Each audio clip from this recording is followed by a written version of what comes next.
Hello everyone, it's Beck here from Hello, my name is Beck, popping in today to show you a happy mail that is inspired by Kyra Pace, Simply Creative Kyra.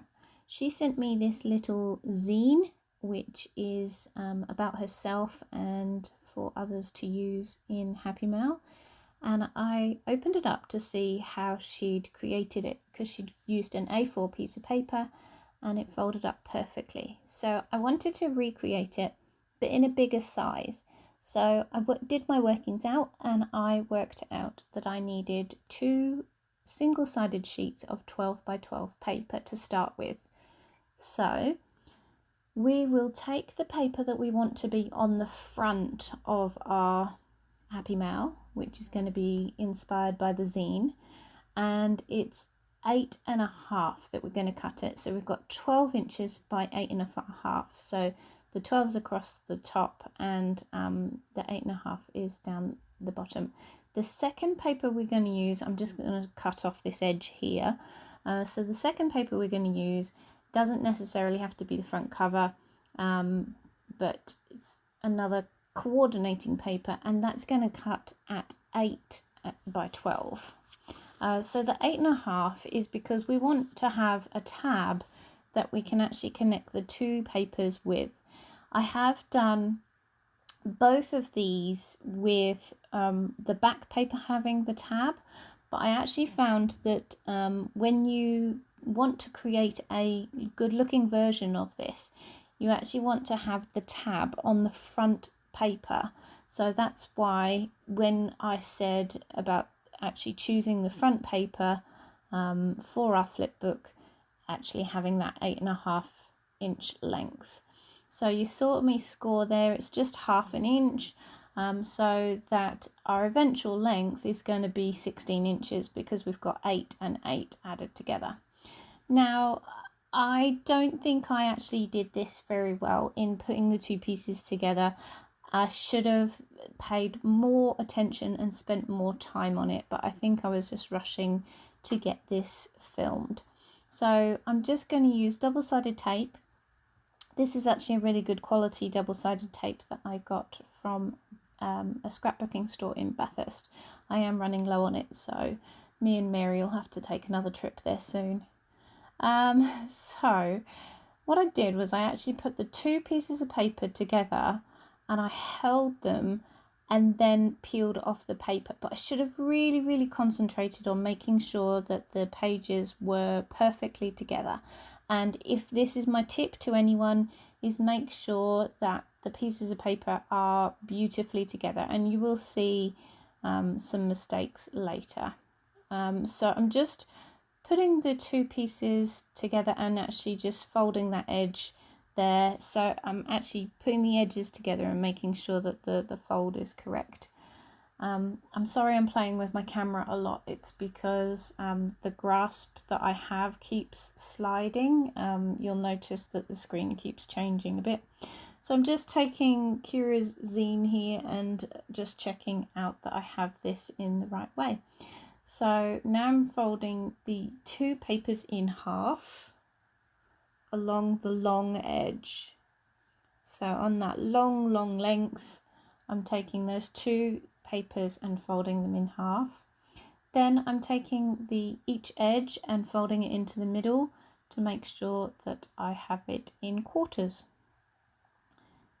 So, and this seemed to work really well when it comes to the folding, making sure the last time I created this booklet, it didn't fold too well, and that's because I had the tab on the back paper and I also used my scoreboard. So instead I'm just using the actual paper and doing it into quarters, but using that middle width.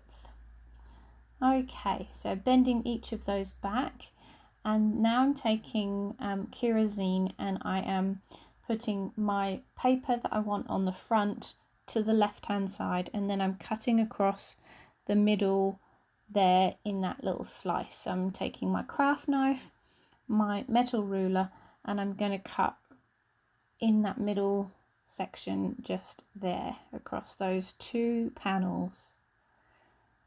So I do a second cut and then it ends up cutting a little slice out that you'll see there. So I obviously didn't do that very well, but hey, it turned out beautifully in the end.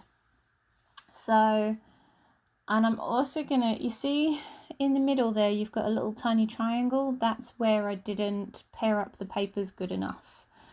So like I said, my one tip would be for you to really take your time in putting those two papers together with the double-sided tape. So now I'm working out how Kyra folded hers. So she's folded hers in a mountain fold on that left hand side, and then a valley fold on the right hand side, and then I obviously didn't cut that middle piece well enough with my craft knife. And then I'm taking the two middle sections and making a square up the top. And I'll take Kyra's one and show you the same thing. She's got that square at the top. So stand it up and make that square and then squeeze it all together. There's no other way I can say it, but you just squeeze it all together so that you get a flip book. So you take the right hand length and you squeeze it into the middle of that square in this left hand length. So I'm just going to take my time in trimming up any mistakes that I have made, and you can see here that I'm opening up bits that are going to be eventual pockets. Now, so that back page didn't look like it was folded very well. If you can see, there's a big white chunk. And this is easily fixed by me actually adding my double-sided tape to make the pocket, because every time I folded this piece, it was wanting to do what it wanted to do. So when I put the double-sided tape in the middle, it held it together in order for me to then fold it and then press it with my bone folder. Once again, my camera's slid so that you're looking at the top of my mat. So just like I said, just going to take the tape. First of all, I cut out my little round circle because that is going to be a hint that there's the pocket there. Take my double-sided tape and I'm going to stick it down on the inside to make the pocket. And so I'm pairing up the edges here in order to make sure that the tape holds these two edges together so that when I fold it closed, then the flip book can actually be pressed with the bone folder. So then it doesn't actually make those edges slide apart like it was doing initially. And so yeah, it really does turn out well, this flip book with Kyra's design. So grateful that she sent that. It's called a zine, so I think it's a little booklet or a fan booklet or something. I googled it before doing the voiceover to this video, and I googled how to say it. It's called a zine, even though I'd call it a zine, but that's just because I'm British. So once again, in that middle page, I'm just using some double-sided tape at the bottom and then doing a little punch at the top so that in the middle page it turns to be a top pocket. And also this is where the two papers join together. So I'm actually pulling this down for me to actually not have my head in the camera, but I'm just slicing off the edge there because I could feel, when I was turning the front page, I could feel stickiness as if the double-sided tape was just over the edge. And so I just trimmed up the tab there of where the pages actually meet together. So yeah, that worked really well. And then this is the first pocket of the flip book. I'm actually punching both sides here to create that side pocket. The one on the back, I only did the one side so that the back page didn't have an indent out. So yeah, I'm really happy with how these pockets turned out. And you just kind of have to just squish it. you have to squish the flipbook down and use your bone folder to really get it to sit well. Others that might make this flipbook might make an actual closure to it, so they might have a Velcro dot that actually helps keep it closed. But I actually end up decorating the front of this flipbook to the point where I can't actually have a closure, and I don't really want to use a ribbon again to keep it closed.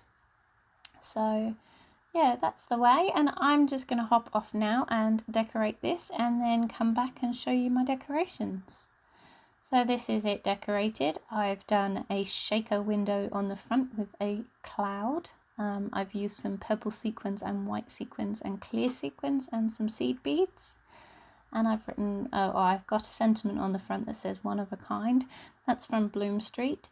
This here is a paper from Bloom Street as well. It comes in a digital collection, and so I used my Cricut to cut out the file folder for me to slide the washi in. This is one of the stamps I actually got at Christmas. It's the girl holding the umbrella, and I really like just the sentiments that come with it. And then this here is a tea page. You've got a vase of sort of violets in the Bloom digital collection. I used a nighttime tea and I wrote tea time with a wax seal and a stamp. It's an Australian stamp. That there is just my letter paper with a paper clip. I've got a mail tag, which is just a Project Life card, and then I've used a Bloom digital on the top. Then I've got some tags just in this Project Life card with a pocket on the front and some wellies underneath. I wish I owned those wellies. How beautiful do they look? And then just a watering can with some flowers coming out on the other side because I didn't want to go too much on that page. Then another file folder, and in here we've just got some pearls. So I hope you like what this flipbook turned out like. Thank you, Kyra, for the inspiration. Absolutely love how it turned out. Lots of crafty love to you all, and take care, everyone, and I will see you in my next video. Thanks. Bye.